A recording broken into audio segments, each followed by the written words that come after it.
Baku Aktual efirdədir, xoş gördük. Azərbaycanda dinlə bağlı durum nə yerdədir?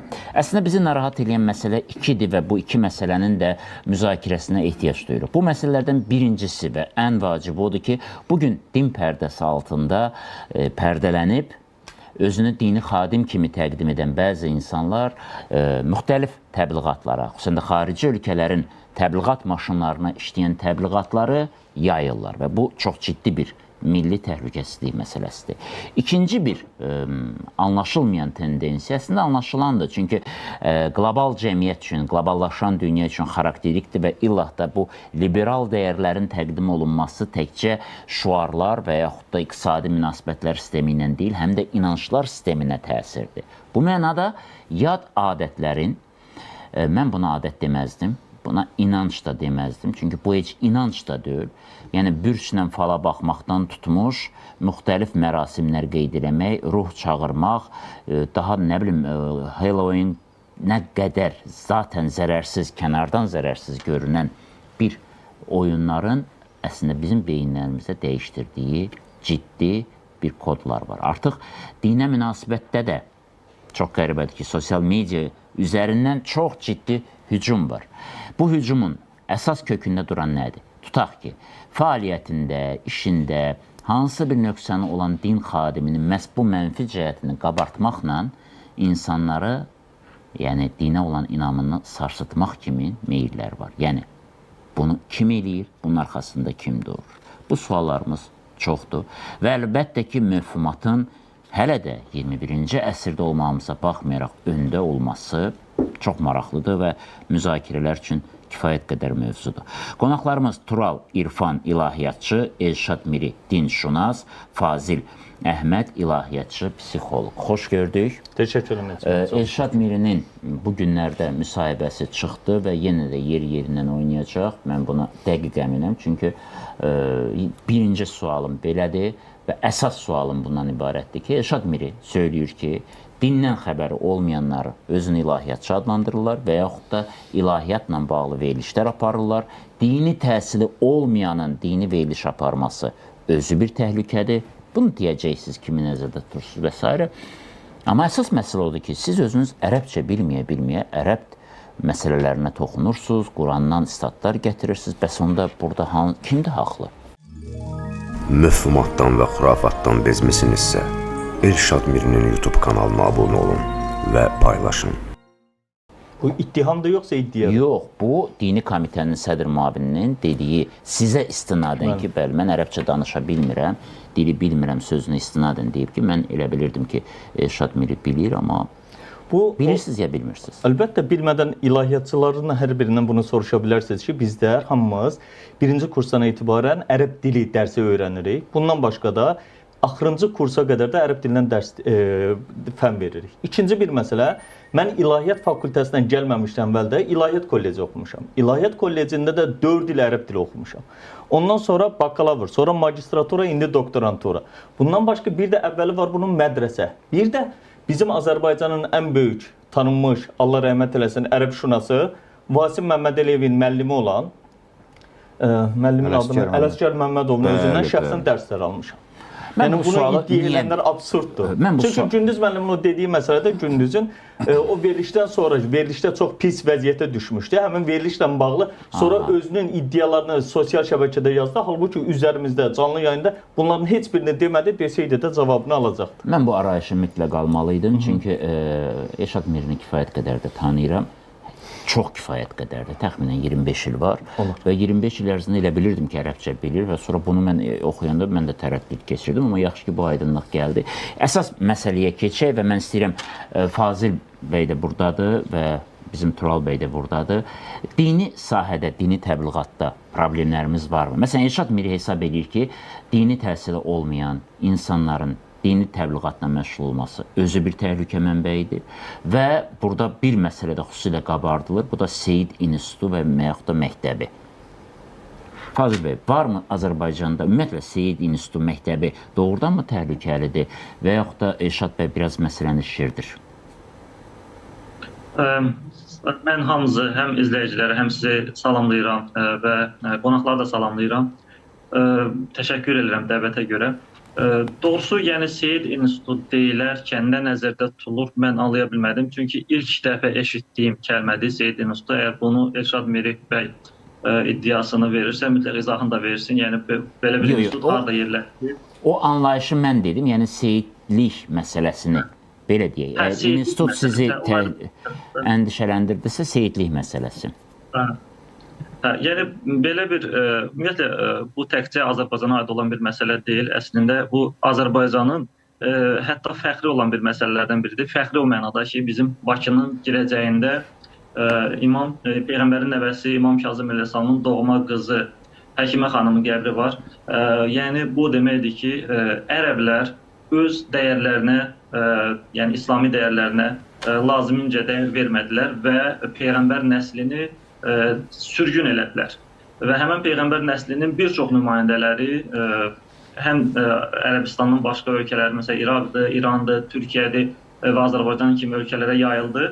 Və onların da böyük bir nəsli gəlib Azərbaycana düşdü və Azərbaycanda dəyər verib həmən seyidlərə və dövlət olaraq da buna dəyər verildi və Bakının girəcəyində həmən Həkimə xanımın, yəni İmam Kazım Əleyhisselamın bilavasitə doğma qızı Həkimə xanımın qəbri inşa olundu və bundan başqa da Azərbaycanın müxtəlif yerlərində seyidlər, məsələn Şamaxının girəcəyində olan bir seyid qəbri, ondan sonra başqa bir yerlərdə, məsələn Nardaranda olan seyid qəbirlərinin üzərində, yəni imamların, peyğəmbərin nəvələri olan insanların qəbirləri əbədiləşdirildi və bu bir növ deməli ziyarət ocaqlarına çevrildi.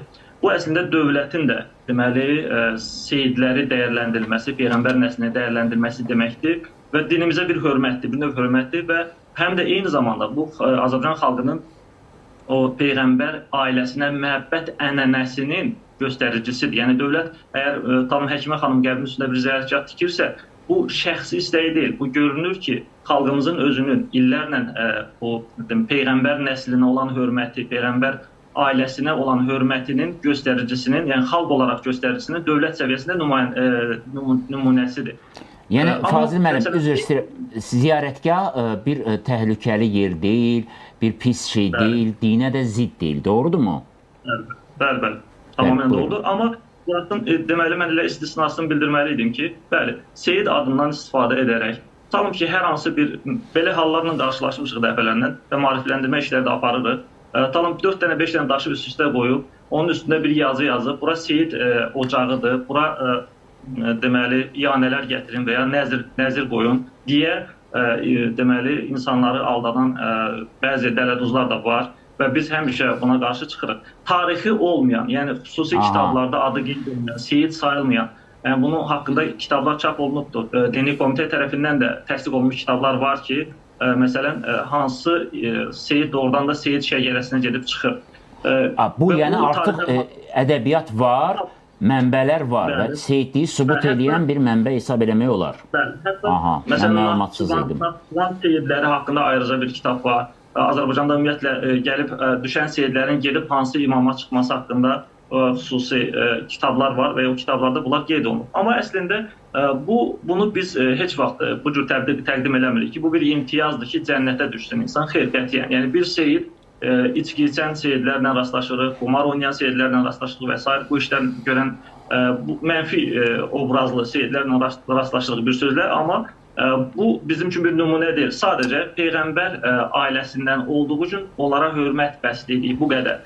Yəni, bəs Seyidin əlinin öpülməsi vacibdirmi? Ümumiyyətlə, möhtərəm bir şəxsin əlinin öpülməsi bu qədim vaxtlardan deyə qədər həm qərb cəmiyyətində, həm şərq cəmiyyətində bu mövcuddur. Yəni sadəcə indiki dövrdə hal-hazırda bir qədər bu Seyid əli öpmək, ümumiyyətlə əli öpmək yaxşı hal kimi qələmə verilmir, görünmür.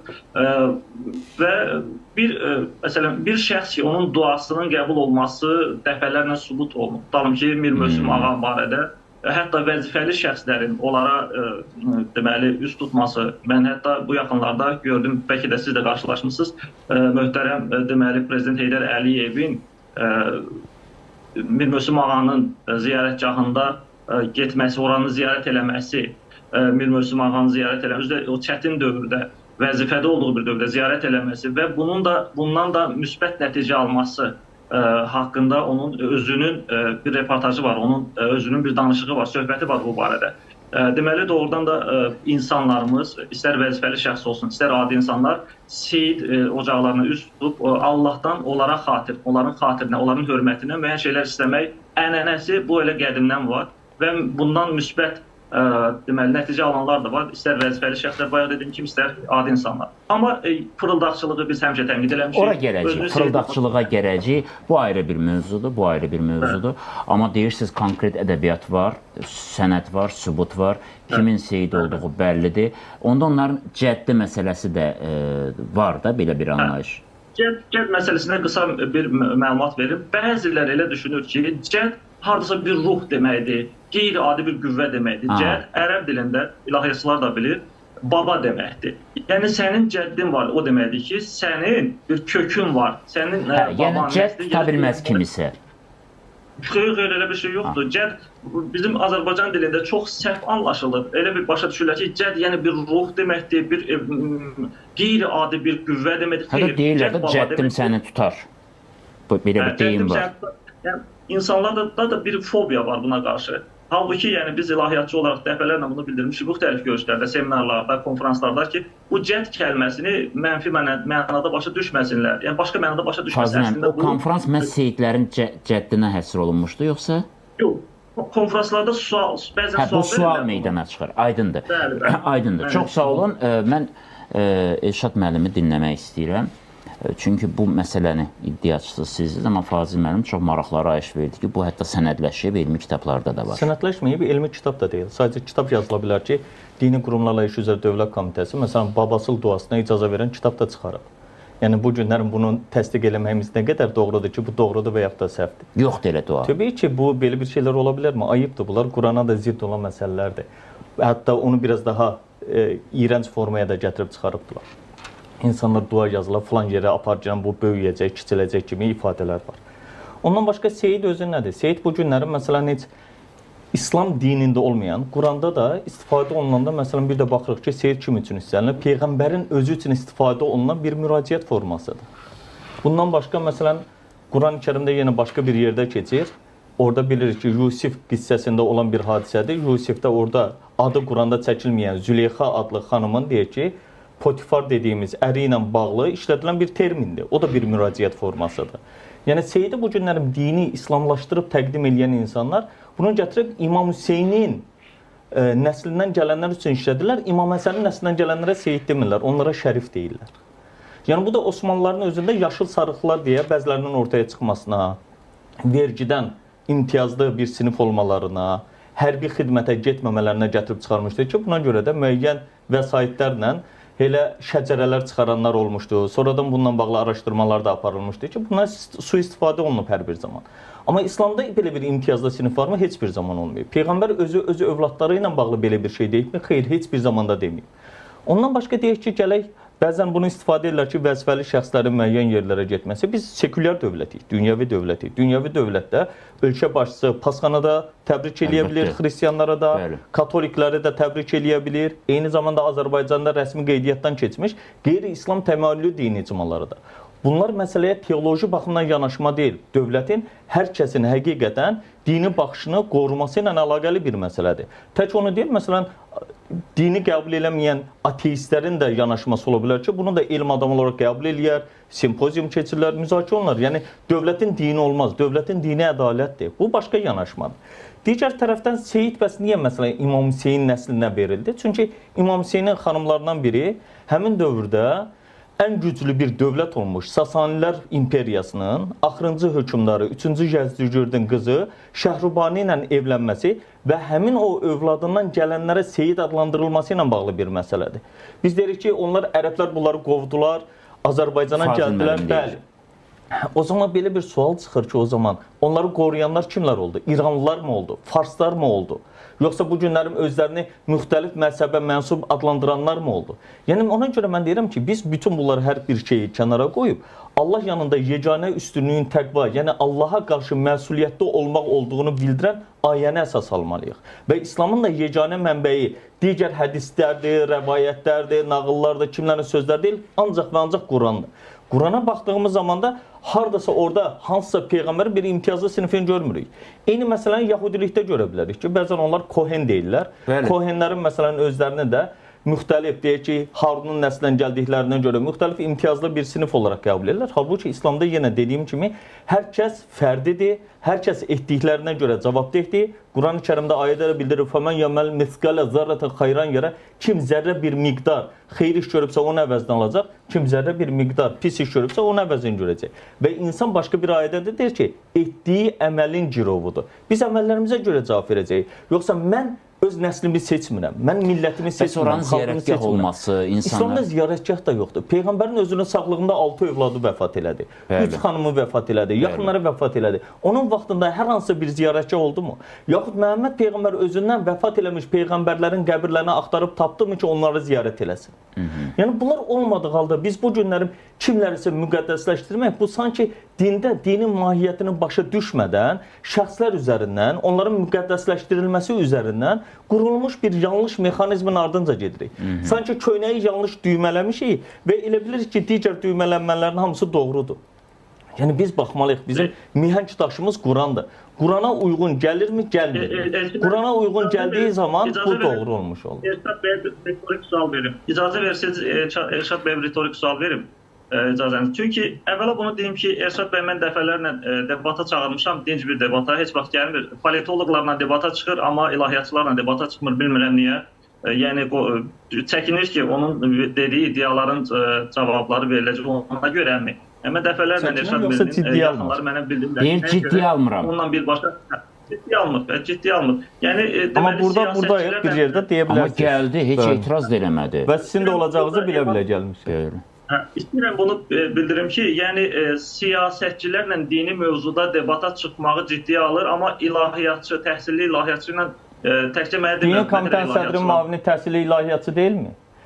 Milli Məclisin deputatı Ceyhun Məmmədov təhsilli ilahiyyatçı deyilmi? Siz onlardan özünüzü üstün və yaxud da aşağı mı görürsünüz? Yəni mənim çıxdıqlarımı indi bu günləri burada müzakirə eləməliyik ki, yox, mən mütləq sizi də ciddiyə alıb sizlə də mi debata çıxmalıyam? Baxıram ki, siz hələm o bir həddə gəlib çatmalısınız ki, sizi qəbul eləyək ki, debat eləyək ya yox. Çünki sizin çıxışlara baxırıq ki, hələm siz bəzi məsələləri anlaya bilməmisiniz. Ona görə də deyirəm ki, ibtidai sənfi qutarandan sonra bu məsələlərdə əgər imkan yaranarsa, təbii ki, niyə də olmasın? Yəni əslində təhsil almış bir ilahiyyatçını aşağılamaq sadəcə ki, yəni siz o həddə çatmamısınız. Yəni bu bir iddiadır sadəcə. İstəmirəm bunu davam etdirim bu mübahisəni. Sadəcə sizin dediyiniz iddialara retorik suallar vermək istəyirəm. Baxın, bildirdiniz ki, İmam Həsən əleyhissalamın nəslindən olanlara seyid deyilmir. Buna hansı əsasınız var? Yəni bizim Həzrət Əli əleyhissalamdan da, istər Peyğəmbər olsun, istər Həzrət Əli əleyhissalam, istər İmam Həsən, istər İmam Hüseyin, istər digər imamların nəslindən olan istənilən şəxsi, əlbəttə kişi xilaqını seyid adlandırılır. Qadınlar da seyid adlanır, amma qadınlardan sonra gələn övladlar artıq seyid adlandırılmır. Yəni bu ictimaiyyət qarşısında bunu deyirəm ki, Elşad Mirinin bu dediyi böyük yanlışlıqdır. İmam Həsənin də nəslindən olanları biz seyid adlandırırıq. Qardaş, istəyirsiniz nə adlandırırsa adlandırın. Quranda varmı? Belə bir iddia varmı? Hansısa nəslin imtiyazı varmı? Hansısa peyğəmbərlərin, məsələn İbrahim peyğəmbərin nəslinin imtiyazı olubmu? İsmailin nəslinin imtiyazı olubmu? Musa'nın nəslinin imtiyazı olubmu? İsa peyğəmbərlə bağlı olubmu? Yəni bunları biz ümumi söz yığını olaraq deməkdənsə əsaslandırmalıyıq ki, Quran ayəsinin filan ayəsindən görə bəli filan kəsləri seyid adlandırmalıyıq, hörmət eləməliyik. Allah Quranda deyir ki, yeganə üstünlüyü ancaq və ancaq təqvadır. Təqva da Allahın buyruqlarını yerinə yetirməklə bağlı məsuliyyət bilincidir, şuurudur. Buna əsas almalıyıq, amma biz deyirik ki, filan kəsin nəslindən qardaş, bu keçmişi buraxağın biraz. Biz həqiqətən bu günlərim deməliyik ki, əlimizdəki Quran biz insanlara nə kimi müraciət eləyir, nə deyir və biz bu insanlardan insanlığın faydasına nə kimi istifadə eləyə bilərik. Ay filan kəs belə dedi, ay filan kəsin... Bu artıq keçmiş, arxaik bir anlayışdır. İnsanlar bu cür məsələlərə görə özlərini ateist, deist, agnostik adlandırırlar. Gəlin o məsələyə gələcəm. Elşad bəy, o Qurandan dəlil istəyirsiniz deyə Elçin bəy, mən dəlil deyim. Yəni ki, belə deyil ki, mənim çıxışlarım... Baxın, Quran-ı Kərimdə Peyğəmbər nəslini sevmək barədə ayə, deməli Şura surəsinin 23-cü ayəsi.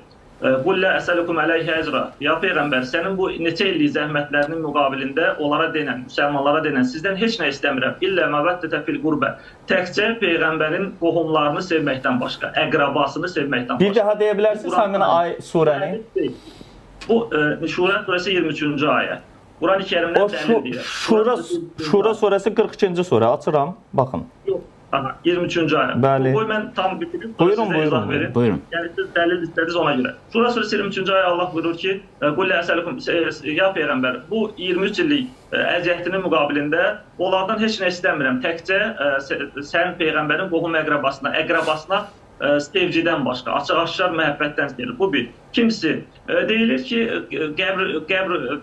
qəbrin üstünü bəzəmək deyə və ya qəbr, məsələn biz Bir dəqiqə. Mövzunu dəyişirik. Fazil müəllim, bircə dəqiqə. Bəli, ərəbcəsini oxuyuram orada. Deyir ki, qul, deyir ki, la əsəlukum əleyhi əcran illə məvəddətə fil qurbə. Qurbə sözü ərəb dilində, bu gün Azərbaycan dilində də işlədirik, məsələn, qurban. Qurbə yaxınlıq deməkdir. Allaha yaxınlıqla bağlıdır, yoxsa qohum əqrəba deyil. Bu verilən səhv tərcümələrin nəticəsidir.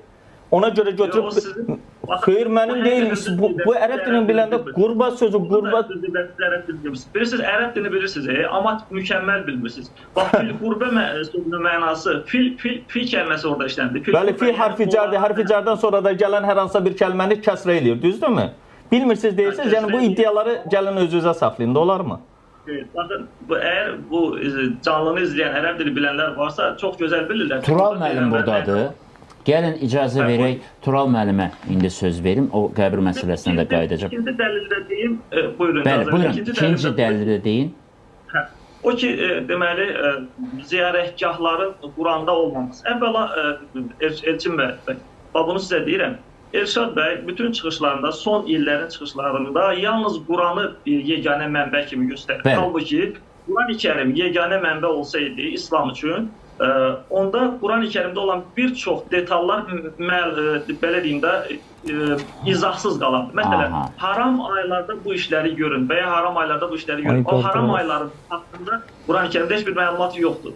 Baxın, diqqət edirsiniz. Quran-ı Kərimdə bəzi məlumatlar verilib ki, onun izahı Quranda verilməyib. Başqa bir kitaba ehtiyac var. Hansı kitaba deyə bilərsiniz, hansı kitaba ehtiyac var? Deyərəm. Buyurun, deyin. Bizim yeganə mənbə olan Quran, yeganə mənbə Quran deyil, hədislər də mənbədir. Deməli ki, Allah kifayət eləməyib o sözü getirməkdə, ona görə hədislərə mi ehtiyac yaranır? Yox, kifayət eləyib, başqa bir yerdə ayət... Yox, kifayət eləyibsə dediyinizə zidd gedirsiniz. Kifayət eləməyibsə o zaman Allahın sözünə inkar eləmiş olursunuz. Yox, inkar eləmirəm. Bax, başqa bir ayədə Allah deyir ki, bilmədiklərinizi zikr əhlindən soruşun. Zikr əhli kimdir bəs? Səl əhlə zikrə deyir ərəbcəsində də. Onu ayrıca tartışarıq. Amma Quran-ı Kərim bildirir ki, zikr əhlindən soruşmaq olar. Və ziyarətgahlar barədə çox uzatmıram, başqa qonaq da var burada. Ziyarətgahlar barədə Quranda ayə var, yoxdur, bəli. Deməli, Kəhf surəsinin 21-ci ayəsində, Elçin müəllim, siz bilirsiniz də, deməli, İslamdan neçə il qabaq, 300 il mağarada 7 nəfər yatdı. Əshab-ı Kəhf məsələsi. Bizim Əshab-ı Kəhf mağarası da, yəni Naxçıvanda da ziyarət olunur. Baxın, həmən hadisədə Quran-ı Kərimin ayəsidir. Kəhf surəsi 21-ci ayə. Buyurulur ki, onlar dünyasını dəyişən kimi, baxın Quran ayəsidir, onlar dünyasını dəyişən kimi, onları ziyarət edənlər qərarı aldılar ki, onların üstündə məscid tikilsin. Açıq aydın ayədir, açıq tərcümədən də oxumaq olar. Niyə görə onların bu qərarını Allah orada qınamadı? Onlar qərarı aldılar ki, gəlin onların qəbrinin üstündə məscid tikək, məscid inşa eləyək. Yox, məscid başqa.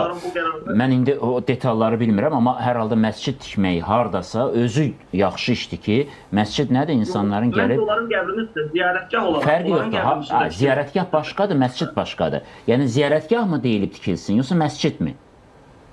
Yox, orada binayən məscid kəlməsi. Məscid ziyarətgah deyil.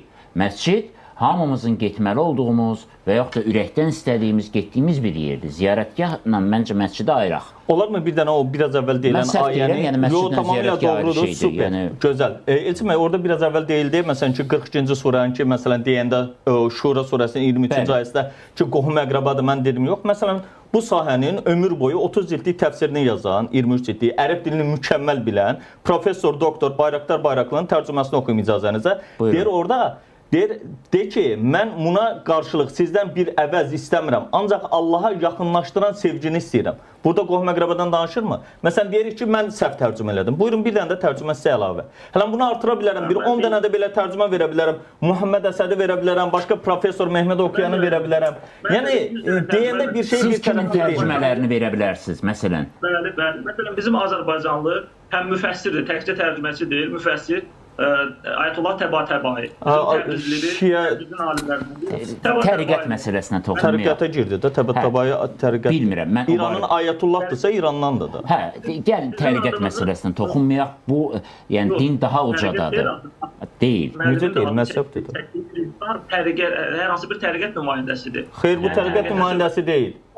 Görürsünüz, bilmədən danışırsınız və böhtan atırsınız. Adam heç bir təriqət nümayəndəsi deyil, Quran-Kərimin 22-ci surənin 78-ci ayəsindən görə özünü müsəlman adlandıran bir professordur. Təfsir professorudur. Quran-ı təriqətin davamçısıdır. Xeyr, o bir namaz qılırsa hər hansı bir təriqət. Fazil müəllim, gəlin, xahiş edirəm, dönə-dönə xahiş edirəm. Bu təriqət məsələsi bizi, hamımızı zəiflədən və bizi düşmən də qarşısında, yəni mən təkcə düşmən vacib deyil, silahlı olsun, söz düşmənləri qarşısında da bizi aciz eləyən məsələdir. Ona görə bundan uzaq duraq. Tural müəllim, burada çox məsələ. Yox, demirəm çəkdiniz. Ümumiyyətlə, Elşad müəllimə də çağırış edirəm ki, bundan uzaq duraq. Gəlin, burada çox ciddi məsələlər var. Ərəb dilini bilən soruşuldu, çünki iki dənə fərqli fikir. Siz də bilirsiniz də ərəbcə? Normal. Normal nə deməkdir? Ərəb dili bilirsiniz. Bununla bağlı mən bir fikir deyim. Buyurun, əlbəttə. Ərəb dili, bilirsinizmi, dünyanın ən zəngin dillərindən, ön sırada gedən dillərdən biridir. Ələlxüsusda bir klassik bir mənbənin tərcüməsindən söhbət gedir. Aydındır. Bu, ərəbşünas olmaq demək, Quranın müfəssiri olmaq, tərcümə eləmək demək deyil. Aydındır. Bu nəinki Elşad müəllim, yaxud mən, bizim heç müəllimlərimizin müəllimləri də o ərəb dilinin o xüsusi incəliklərinə o dərinlik qədər vaqif ola bilməyiblər. Ərəb dilçiləri olub, bizdə Ələsgər Məmmədovu deyirik, Vasif Məmməd Əliyevin özü də hətta etiraf eləyirdi, tərcümələrinin hamısında yeni nəşrlərdə yeni fikirlər əlavə edir. Aydındır, sözsüz, mən o mənada soruşmadım. Amma bax, burada ciddi məsələdir də. Məsələ ondan ibarətdir ki, Quranın yüzlərlə, minlərlə təfsirləri yazılıb dindiyə kimi. Ərəb dilini hətta ərəblərin özləri də dili mükəmməl bilmirlər. Yəni, o orta əsrlərdə istifadə olunan klassik ərəb dilinin incəliklərini bilərsən ki, bir əşyanın 21 adı var. Onu sən biləsən ki, Quranda hansı işlənibdir. Yəni, bu biraz asan məsələ deyil. Bunun üzərində qurmayaq məsələni ki, kim dili hansısa bir ölçü vahidi götürək, hansı dərəcədə bilir, hansı dərəcədə bilmir, bu başqa məsələ. Çünki Fazil müəllim dedi ki, Elşad Mirə dili bilmir. Yox, mən o fikrə qatılmıram. Yəni, hərə öz səviyyəsinə görə, öz bildiyini meyara görə bu dili bilir və öz, necə deyirlər, o formada da şərhini verir. İkinci bir tərəfdə, burada müəyyən müxtəlif ziddiyyətli fikirlər səsləndirildi. Mən bilmirəm, hansından başlayayım bu məsələyə. Hansından ürəyin istəyir? Bu seyidlik məsələsi filan, bu qat-qarışıq oldu hamısı. Hər şeydən öncə deyim ki, bu kimi mövzulara biz bax bu cür canlı yayımlarda və yaxud müxtəlif yerlərdə mövzu açıb danışırıqsa, mən elə bilirəm ki, Elşad müəllimin mövqeyi də o cürdür. Hansısa məzhəbin gözü ilə yox, hansısa subyektiv nəzərdən yox, ümumi İslam prizmasından obyektiv nəzərdən baxmalıyıq. Hətta xalqımızın ənənələrini və müxtəlif əqidələrin olmasını da nəzərə alaraq bu şeylərə biz diqqət yetirməliyik. Yəni, subyektiv hərənin özünün bir etiqadı inancı ola bilər. Amma da elə haqq mənimkidir, məndən başqa hamısı batildir, bu formada olmaz.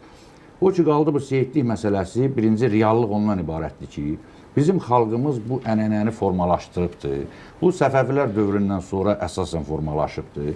Seyidlik institutu deyək, seyidlik ənənəsimi deyək, inanc və bu da bir qədər xurafatlar, mövhumatların qatışması nəticəsində sanki din bundan ibarətmiş kimi dinin özüllərinə, sütunlarına, əsaslarına daxil olubdur.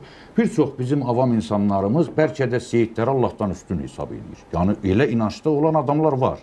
Yəni, əstağfurullah, Allahın ünvanına bir söz deyəsən xətrinə dəyməz, amma hansısa seyidə bir xoş söz, naxoş deyəsən adamı bəlkə də neyniyər.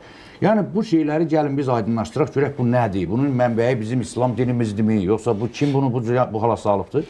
Söhbət dindən gedirsə, Qurandan gedirsə, İslam dininin bir mənalı ilk mənbəyi Quran-ı Kərimdir.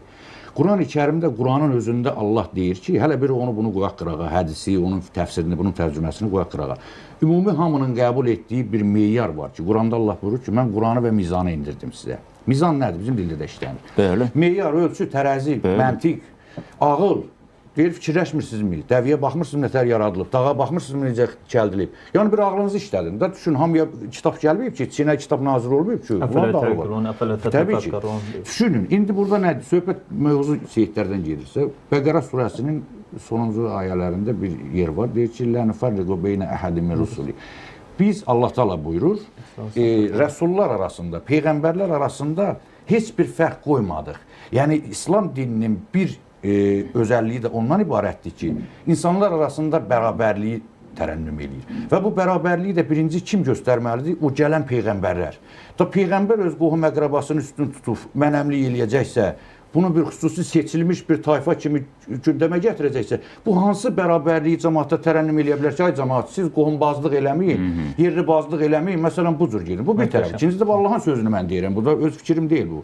Lə nüfərriqu beynə əhədin min rusulik. Biz peyğəmbərlər arasında heç bir fərq qoymadıq. Demək, nə qədər peyğəmbər tanıyırıq? Adəm, Nuh, Lut və s. İbrahim, Musa, İshak, onda bunların da soyu Seyiddirsə də, indiki bu ənənəvi təbirlə deyək, onda nə bilim mən, bütün bəşəriyyət bizim inancımıza görə Adəmdən törüyüb. Yəni, hamımızın cəddimiz Adəmdir. Bizim cəddimiz, erməninin də, gürcünün də, yaponun da, zəncinin, bütün də hamının kökü cəddi bir yerə gedib çıxır. Onda hamı Seyiddirmi? Fazil müəllim. Yox, hamı Seyiddirmi? Qoy, fikrimi tamamı Yox, deyirəm, yəni buradadırmı, eşidirmi? Bəli. Yəni, məsələ ondan ibarətdir ki, bax, bu bir tərəfi. Amma o ki, qaldı, yoldaşın dediyi Əhl-i-Beytin sevilməsi məsələsi, onu bununla qarşıdırmaq lazım deyil. Elə qələmə verilmiş kimi çıxdı ki, sanki biz və yaxud da ki, İrşad müəllim və yaxud da kimlərsə ümumiyyətlə pirlərin ləğv olunmasını istəyir və yaxud da Peyğəmbərin ailəsinə sevgi, məhəbbətin qarşısını almağa biz can atırıq. Və bu daşqaya düzəltməklə də, bunları ilahiləşdirməklə də bir qism insan da bunları müdafiə eləmək istəyir. Xeyr, bu tamam yanlışdır. Əksinə, o cür şeylərlə dini hörmətdən salıblar, necə deyərlər, bidətləşdiriblər, ilahiləşdiriblər o müəyyən insanları gətirib və bu düzgün bir yerə gəlib çıxmayıb. Bugün bilirsinizmi, Quranın dediklərindən tamamilə insanlar ayrı düşübdür. Təsəvvür eləyin ki, din nə deyir, dinin əsasları nədən ibarətdir? Seyidlik, hara, bu da var, demirəm, bunu da izah eləyəcəyik. Amma bu 140-150-ci məsələdir. Əsas bir dinin əsasları var, kökü var, Quranın əqidəsi var, bunun bir kəlam elmi var, bu necə deyirlər, fiqhi var, bunun başqa tərəfləri var. Biz bunları qoymuşuq bir qırağa, gedib 140-155-ci məsələdən danışırıq ki, haradasa Peyğəmbərin soyundan bir nəfər vəfat edib. Onun məzarının üstündə biz nə eləməliyik, ya nə eləməli deyilik. Hörmət olunmalıdır, şübhəsiz ki, bunların indi sənədləri var, yoxdur, bunlar dəqiq burada dəfn olunub, bilinmir, bu başqa məsələdir, bu tədqiqat işidir. Amma hər halda xalqımızın inancı, indi elə yerlər var, gedib bir ağaca qara da bağlayırlar. Ona təbii ki, biz deyirik ki, bu xurafatdır, düzgün deyil. Amma da adam asmaq lazım deyil ki, biz bunu tənqid edirik, düzdür. Krishna dininə görə inək müqəddəs hesab olunur və insanın 7 anasından biridir. İndi durub biz başqalaq eləməliyik ki, bunlar inəyi insanın... Yox, məsələn, indi bəs niyə onda seyidlərlə bağlı da biz İslam dininin mövqeyini deyirik ki, bu olmaz, bu düzgün deyil. Fazil müəllim bunu bilmir. Fazil müəllim məzhəb yönündən yanaşır dinə. Deyir, əl öpmək də yaxşıdır, amma Elşad Bey deyir, öpməyin əlləri. Elçin müəllim, üzr istəyirəm, İslamda 855-dən çox təriqət və məzhəb var, mən bunların bir 10 ilə yaxında araşdırmasını aparmış adamam. Yəni, onların hərəsinə görə bir adam ora çıxartsaq, hərəsi öz bildiyini danışacaq. Biri deyəcək, bu tanrıdır, biri deyəcək, ona sitayiş eləmək lazım, bu qarşılayacaq bir-birinə. Amma biz, mən elə düşünürəm ki, burada obyektiv şəkildə bu məzhəblərin hamısının baxışlarını da nəzərə alırıq və Quranı da əsas meyar tuturuq. Və baxırıq, nəzər edirik ki, yaxşı, mən Quranın Allahın ayəsini dedim. Lə nüfərriqu beynə əhədin min rusuli. 124 min peyğəmbər var. Bunun soyu nəsl-hamısı müqəddəssə, hərəsinə bir gün doğum günü, vəfat günü versək, ilin 365 günü çəkməyəcək. Və bunu nətər eləyək ki, bunlara mövlud keçirək biz? Və bu iddiada olanlardan biri, məsələn, üzr istəyirəm, Tural, sözünü kəsdim. Məsələn, İbn Nablusi var idi. Fatimilər tərəfindən 974-cü ildə dərisi soyularaq diri-diri, məsələn, qətlə yetirilir. Ki, nə var, bizə zid fikirdə olur. Fazil müəllim. Mən Tural müəllimə təşəkkür edirəm çıxışına görə, bu sualı vermək istəyirəm. Onun dediyi bu ayə, baxın, həm sual verəcəm Tural müəllimə, həm izah verəcəm. Tural müəllim qeyd edir həmən ayəni ki, biz onların arasında heç bir fərq qoymadıq. Əvvəla, bu ayə nəyə aiddir, məhz nə üçün nazil olub, bunu izah eləsin. İzah eləməsə mən izah elərəm və yox, insan bilməyə bilər. Və eyni halda, bu ayəni də bilmək lazım. Quranın bir ayəsini tutub başqa ayəsini boşlamaq düzgün olmaz. Baxın, sitatla deyirəm. Bəqərə surəsi 253-cü ayə. Tilkə rusulu fəddəlnə bə'duhum ələ bə'dihim. Bu peyğəmbərləri biz bəzilərini digərlərindən üstün etdik. Baxın, Bəqərə surəsi 253-cü ayədə buyurur ki, biz bəzi peyğəmbərləri digərlərindən üstün etdik. Mən izahını verim, sonra İranları başa bildirərlər. Elədir, elə deyil. Tərcüməni yanlış verirlər. Bu fikrimi deyim, düz istəyirəm, məzhəb yönündən yanaşmanın nəticəsi. Yox, bircə dəqiqə, deyir, axı elə yazılıb. Onun əqidəsinin cərəyanı, yox, yanlışdır, tamamilə. Sən nə yazılıb orada? Oxudu ərəbcə. Əvvəla qeyd edirəm, bu kimi mövzular çox geniş əhatəli zaman istəyən bir mövzulardır. Bu 1400 ildir böyük üləmalar bir qənaətə gələ bilmir. Ona görə mən debatları müəyyən məsələdə tərəfdarı deyiləm. Niyə? Çünki bunu bəzən meyxana dəyişməsi kimi, indi deyir ki, yoldaş, mən kim çağırdım, gəlmədi, filan eləmədi. Bu ənənəvi orta əsr o cədəlləri kimi, nə bilim, mən mücadilə oturmuşlar, bir-birini qırmışlar axırda da. Bu şeylər lazım deyil. Ortaya bir əməli bir şey qoymaq lazımdır. Oturdun, tutaq ki, mübahisələr elədin, Elşad müəllimdə bir əhvalının yaxşı olmayan vaxtına düşdü, sən ona qalib gəldin. O demək ki, bir 100 min adam inanmalıdır ki, sən onu məğlub elədin, sən dediyin düzgündür. Yəni bu Amma indi stat gətirdi. Yox, stat gətirmək Mən deyim, indi mən də stat gətirim, o da gətirir. Sabaha kimi oturaq stat gətirim mən sizə. O konkret statla bağlı. Xeyr, fəddaltukum sözdən məsələn elə verirlər, o sözü gətirirlər. Kişilərin qadınlardan üstün olduğunu da verirlər. Nisa surəsində 34-cü ayəsində. Elə deyil. Xeyr, təbii ki. Hər bir şey eyni tərcümə. Baxın, aciz bir dənə sözün ərəb dilində 21 mənası var. Azərbaycan dilinin izahlı lüğətini açın baxın. İndi orada nə yazılıb? Vurmaq sözünün 30 mənası var. Tamam. Bir-birindən fərqli yaradılmasından bəhs olunur. Məsələn, İsa başqa bir şeydə üstünlüyü var, Musa'nın başqa bir şeydə üstünlüyü var, Nuhun başqa bir yerdə üstünlüyü var. Yəni bu insanları biz eyniləşdirmirik. La nufarriqu beynə əhədim. Yəni biz onlar arasında heç bir fərq qoymuruq. Musa da bizim peyğəmbərimizdir. İsa da bizim peyğəmbərimizdir. Məhəmməd də peyğəmbərimizdir. Amma bir-birindən başqa bir şey deyəcəm. Mən istəmirəm mövzu bu yöndə getsin. Təbii ki, biraz yönəldi başqa. Niyə? İndi əl öpmək məsələsi də var və digər məsələlər də var. Hələ onlara da toxunacağıq, amma biz elementar bir, yəni elementar deyəndə əslində o qədər də miqyası böyük olmayan məsələlər ətrafında mübahisə etdiyimiz bir vaxtda dini təbliğat pərdəsi altında başqa şeylər təbliğ olunur. Yad elementlər Azərbaycan xalqına, dinimizə, öz kökümüzə, ümumiyyətlə aidiyyatı olmayan ulduz falından tutmuş, nə bilim, indi daha belə mərasimlər çıxıb, heç adlarını mən yadda saxlaya bilmirəm. Pul gətirmək mərasimi, kağıza yazıb daşın altına qoyma mərasimi və s. Bu dəqiqə sosial mediada bu parladığı bir vaxtda və insanların onun ardınca getdiyi bir vaxtda hörmətli ilahiyyatçılar və dinşünaslar. Niyə elə dedim? Çünki Elşad Miri deyir, mənə ilahiyyatçı deməyim. Onun da səbəbini soruşacağım. Yəni doğrudanmı bizim belə bir qarşımızda problem ola, ciddi problem ola, biz oturub bunları mı müzakirə etməliyik? Xeyr, mən müzakirə eləmirəm. Niyə eləmirəm, Elçin bəy? Üzr istəyirəm, Tural. Nəyə görə? Baxın, artıq bu məsələləri mən açdığımı düşünürəm və buna görə də heç kimdən mübahisə eləmirəm, çünki mənim məqsədim bu deyil. Mən məsələlərə daha akademik Ulduz falına inanırsınız? Xeyr, təbii ki. Niyə? Niyə inanmalıyım ki, mən eyni bir ekiz doğulanların belə fərqli xüsusiyyətləri ola-ola, filan bürcə görə doğulanlar belə olur. Nə bilim, onun yüksələnəni budur. Xeyr, heç bir zaman. Siz baxırsınız. Rastıma çıxanda var. Nə oxuyursunuz orada və Vallahi nə bilim, bu belə olacaq, o düz gəlir. Bilirsiniz, onlar nisbi olan məsələlərdir, hamının həyatında baş verə biləcək şeylərdir. Amma maraqlıdır da sizə. Nisbidir. Xeyr, maraqlı deyil mənim. Və niyə onda rastınıza gəlir? Qəzetdə, saytda açanda görürəm bir qaroskop. Bəs niyə oxuyursunuz? Mən ümumiyyətlə məlumatlı olmaq üçün. Yox, aydındır, amma məsələn, mən orada mənə aid olmayan mən görürəm o cəfəngiyatı onlar necə icad edirdi, onu bir yolunu bilim də. Fazil müəllim, siz necə bürclərə baxırsınızmı, oxuyursunuzmu? Elçin müəllim, biraz elə bir gedişatdan narazı qaldım ki, yəni fikrimi tam ifadə edə bilmədim. Sualınıza da cavab verərəm. İcazə versəydiniz fikrimi tam ifadə edeyim. Amma çox qısa xahiş edirəm, çünki bu mövzuda. Bir dəqiqə, durun. Baxın, əvvəla mən nə üçün Elşad bəyin tərcüməsinə, nəyə əsasən Elşad bəyin Quran tərcüməsinə inanmalıyam və cəmiyyətimiz nə üçün məhz Elşad bəyin Quran tərcüməsinə inanmalıdır? Məsələn, mən çox təklif edərdim. Təbəttəbəyə niyə inanırsınızsa ona görə ola bilərmi? Yox, gözləyin, siz izah verərsiniz.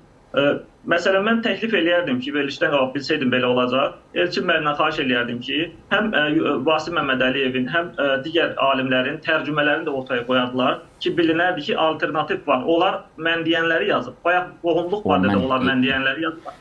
Açıb oxuya bilərsiniz və bu ayə barədə də mən deyəni yazıb. Mən onların da kitablarından oxumuşam bu ayə. Və istəyirəm qısa, bax bir dəqiqənin içində izah verim. Tural bəyin dediyi məsələ ki, biz onlar arasında fərq qoymuruq. Bu niyə nazil oldu Elçin müəllim? Sizə bildirmək istəyirəm. Baxın, qrup insanlar, talım Yəhudilər ancaq Musa peyğəmbəri qəbul elədilər, İsa'nı qəbul eləmədilər, Məhəmməd əleyhissalamı qəbul eləmədilər.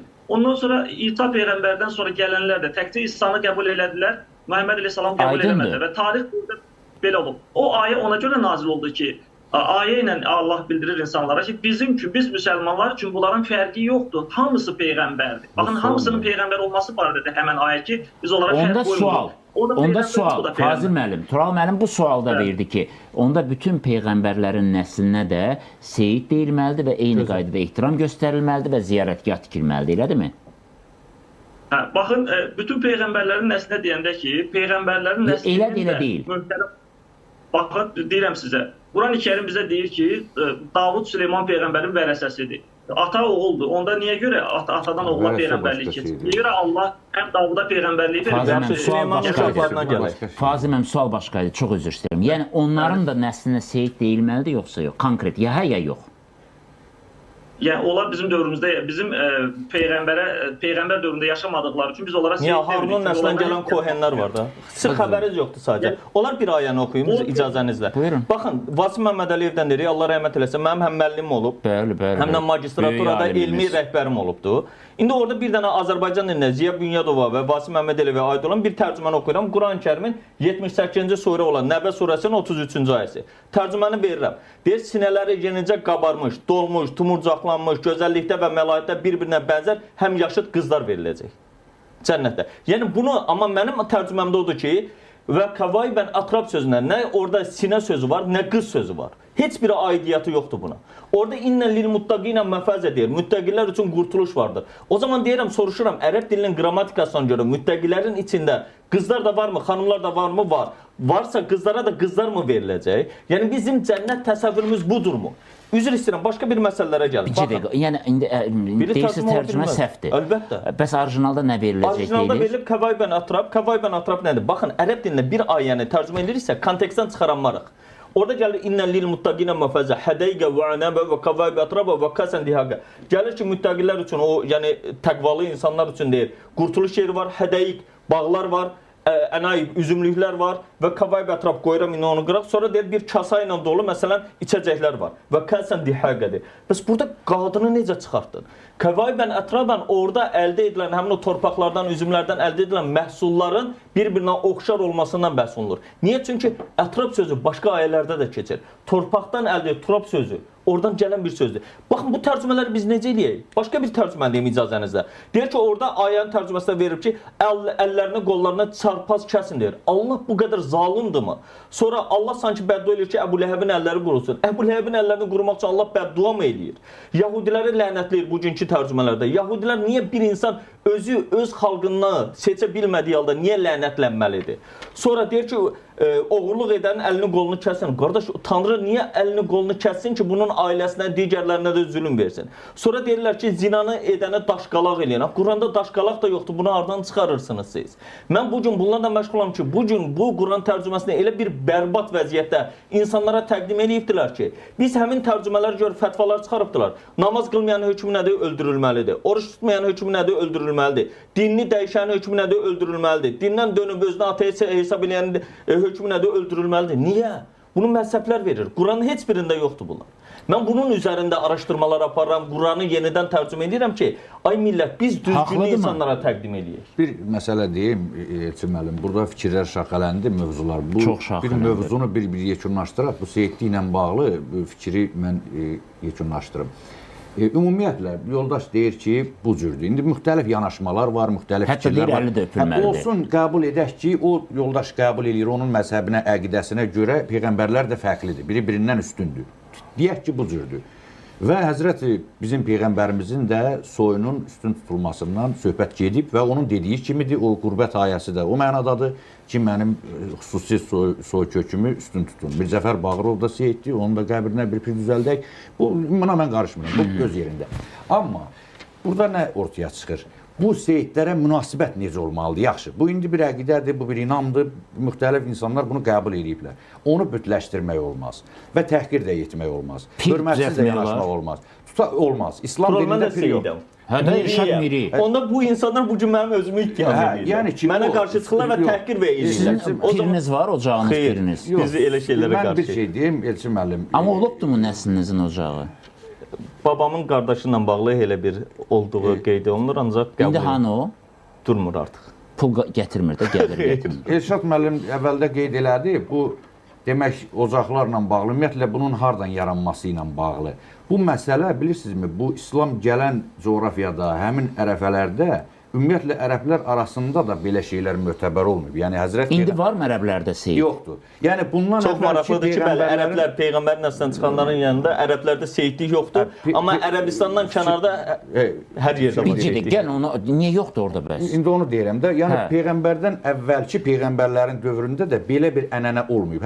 Hətta Həzrət Məhəmməd İndi sallallahu onu deyir bildik, ki, amma indi niyə mən yoxdur öləndən sonra seyidlik bizdə mənim var? qəbrimin üstünü əvvəlki peyğəmbərlərin ümməti kimi məzargaha çevirməyin, səcdəgaha və kümbəzlər tikib məsciddə çevirməyin. Bunu peyğəmbər 4 barmaqdan artıq qaldırmayın. Bunu öz üçün deyir.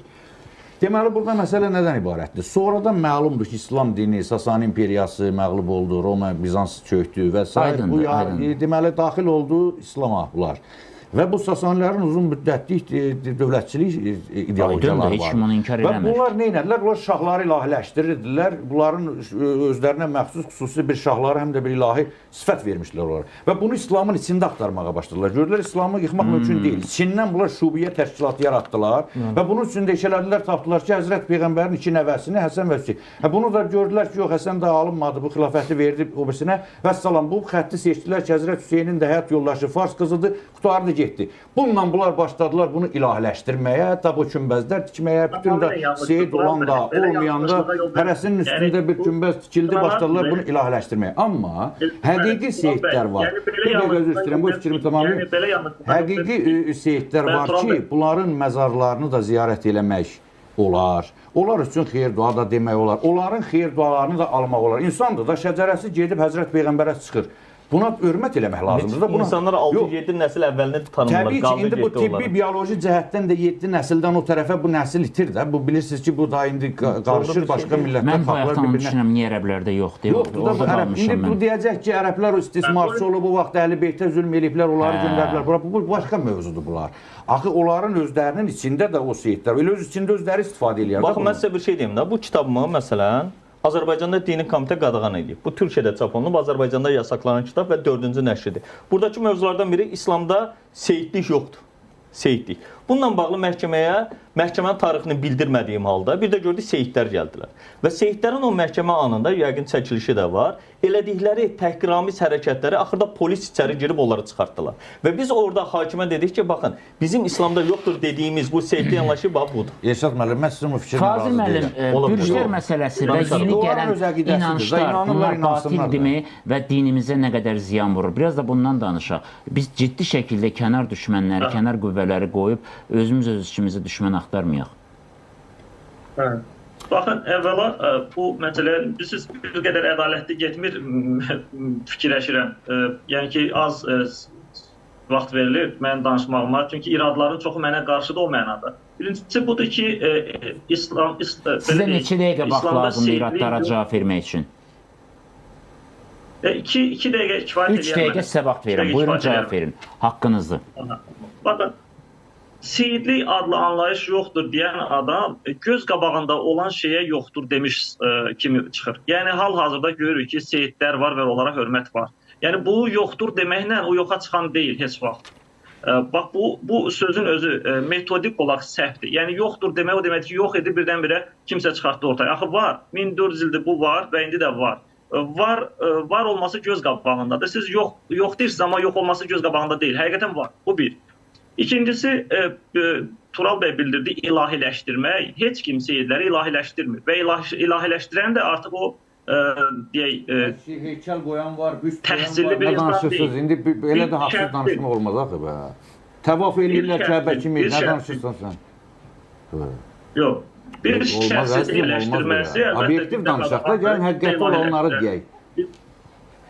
Həqiqəti olanları deyək, amma İslam, məsələn belə deyək də, seyidliyi təbliğ eləyən insanlar heç vaxt onu ilahiləşdirmir, təhsilli insanlar. Biz deyirik ki, onlara hörmət, bu təkcə bizdə deyil. Baxın, kral ailəsi var. Konsepsiya var mı seyidliyə necə münasibət olmalı onunla bağlı, Peyğəmbərin, imamların? Bu kral ailəsidir, onların nəslinə bir hörmət, yəni bu təmiz qandır, təmiz nəsildir deyə bir hörmət var. Bu başqa kral ailələrində də var və müsəlmanlar da öz kralı... Peyğəmbər kral deyil, siz qatıb qarışdırdınız. Kral hara, Peyğəmbər hara, əzizim, bu başqa şeydir. Bunları gəl bir dəyişik salma. Siz icazə verin ki, mən fikirlərimi tamamilə çatdırım. Yəni bu cür olmur, debat bu cür getmir. Vaxt verilir, o vaxtda mən cəfəncəf belə danışsam, siz geri sözümü kəsməyəsiniz. Buyurun. Baxın, deməli, başqa ölkələrdə də xüsusi nəsillərə xüsusi hörmət var və müsəlmanlar arasında Peyğəmbər nəslinə bir hörmətdir, onu ilahiləşdirmək deyil. Və burada yalnız bu ola bilər ki, İlahi və Rəbbim onun hörmətinə, o Peyğəmbər nəslindən olub deyə, onun hörmətinə mənim filan xəstəmə şəfa ver deyə dua eləmək olar. Amma gedib onun özünə demək ki, məsələn, gəl mənə şəfa ver, məsələn, oğlumu evləndir filan. Əlbəttə biz bəzi məsələləri bu barədə onsuz maarifləndirmə işi aparırdıq. Ərəbistanda niyə görə deyir Seyid yoxdur? Ümumiyyətlə ərəblər, indiyə qədər olan ərəblər tamamilə 12 imam olub Peyğəmbərdən sonra Peyğəmbərin tapşırdığı bütün kitablarda gəlibdir. Mən kitabların adına kimi, səhifəsinə kimi saya bilərəm yeri gəlsə. Bu 12 imamdan Quranda varmı? 11-i qətlə yetirildi. Bax, bəli, əlbəttə var. Quranda 12 imam var, nə 11-i qətlə yetirildi. İzah verərəm mən. İzah verərəm yox, varsa deyin ki, filan var, filan ayədədir və salam. Ay, imamlar Quranın bitməsindən sonra gəlibdilər, ortaya çıxıbdılar. Bilmədən necə danışırsınız? Deyirlər, Quran-ı Kərimdə orucu pozan şeylər də yoxdur və orucu pozan şeylər var. Quran-ı Kərimdə Bəqərə surəsinin 183-cü, 187-ci ayələrində var. Bilmədən bax ona görə deyirəm ki, mən necə debata çıxım ki, Quranda olan ayələrdə xəbəri yoxdur qardaşımız. İrşad və siqaret orucu pozulur, Quranda var. Qardaş, əgər ağza girirsə pozmur sizcə? Tüstüsü girirsə, özü girirsə pozmur sizcə? Yəni dediyiniz çox absurd bir şeydir. O zaman narkotika pozurmu, pozmurmu? Maşın tozu pozur. Vallahi Quran-ı Kərimdə dedim 12 imam varmı deyirsiniz var. Deyirəm bircə dənə ayədə zəhmət olmasa göstərin. Xahiş edirəm.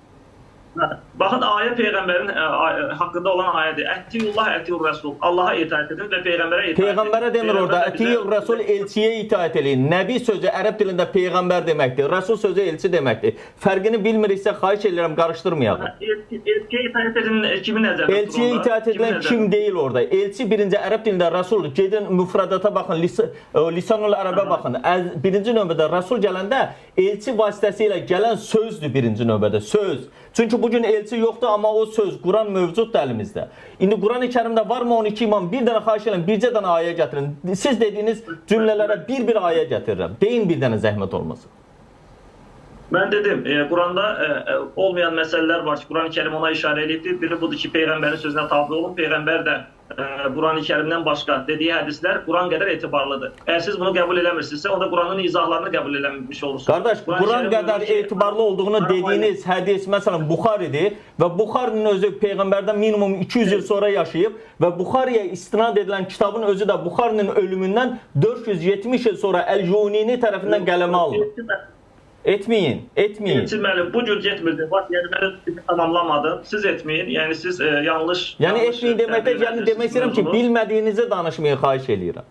Biraz cəhd edin araşdırmağa bunları. Vaxt ayırın. Debat istəyirdi də. Yox, kifayət qədər bu barədə məlumatlıyam. Sadəcə hiss olunur, bəli. Düzgün aparmırsınız. Yəni imkan da mən öz fikirlərimi tamamilə çatdırıb. Mən bayaqdan sizin lazımdır. Deməli, Ərəblər. Qardaş, ərəbi qoyaq. 12 imam var Quranda ya yox. Bir dənə bunu zəhmət olmasa deyin də. Dediniz var. Mən də deyirəm ayə göstərin ki 12 imam Quranda deyilir. Mən də deyirəm ki 12 imam qardaş Həsən də, Hüseyn də və onun nəslindən gələnlərin hamısı Quranın tamamlanmasından sonra doğulubdur. Düzdürmü? Çünki Hüseyn öləndə artıq Quran tamamlanmışdı. Onun nəslindən gələnlər Quranda necə ola bilər? Bunu necə iddia eləyə bilərsiniz axı? Yəni burada Allahın dediyi insana bir ağıl var, məntiq var, şuur var. Elçin bəy özünü dolaşdırdı. Mən ona görə bu sualı verəm ki, sübut edib özünü dolaşdırdı. Quran-ı Kərim buyurur ki, haram aylar bitdikdən sonra müşriklərdən vuruşub. O haram ayları Quranda mənə göstərsin. İcazə versiniz haram ayları göstər. Təəssüf, çox təəssüf. Mən bax burada bu polemikanı saxlamağa məcburam. Siz üçünüz də, mən sizin elminizə, təsirinizə həmişə hörmət eləmişəm və bugün də hörmətim var, davam da eləyəcək. Üçünüzlə də mənim həm şəxsi münasibətlərim var, həm yazılarınızı, araşdırmalarınızı, çıxışlarınızı dərindən izləyirəm. Amma məni təəssüfləndirən dost, mən bunu dost kimi deyirəm, üçünüzə də veriliş aparıcısı kimi demirəm. Biz bugün bir çox şeylərdən müqavimət göstərib, dəyərlərimizi qorumalı olduğumuz halda öz daxilimizdə bax bu mübahisələrlə özümüzü silahsız və gücsüz onlara tabi eləyik. İnanın ki, baxın, demokratiya adı ilə, liberalizm adı ilə, müasirlik adı ilə, hətta ağıllı cihazlar adı ilə bizə təlqin olunan, indi batil mi deyək, səhv mi deyək, hər halda bizim olmayan ziyan nə verəcək hələ onun sonraki işdir. İnançlar bizdən çox silahlıdır, xəbəriniz var. Çünki bizim başımız bax bu işlərə qarışıb. Mən demirəm bu xırda işlərdir, amma hər halda o böyük gücün qabağında, o ki bizim gənclərimizi əlimizdən alır, gənclərimizin beynini yuyur və gənclərimizi bizə qarşı çevirir, onlara qarşı müqavimət göstərəcək işlərimizi buraxıb da bu məsələləri müzakirə edirik. Mən istəməzdim müzakirə bu yöndə getsin. Ona görə də xahiş edirəm, bu müzakirənin davamı olsun. Hər üçünüzdən xahiş edirəm, gələsiz və biz qoymalı olduğumuz məsələni müzakirə edirik. Amma hər halda bugün də çox faydalı bir müzakirəmiz olduğu mənada ki, ən azından biz müəyyən informasiyaları eşitdik, aldıq və mən də çalışdım maksimum hamıya eyni qaydada vaxt tanıyım. Amma davamı olacağını və müzakirəmizi aparacağımızı söz verirəm. Görüşərik.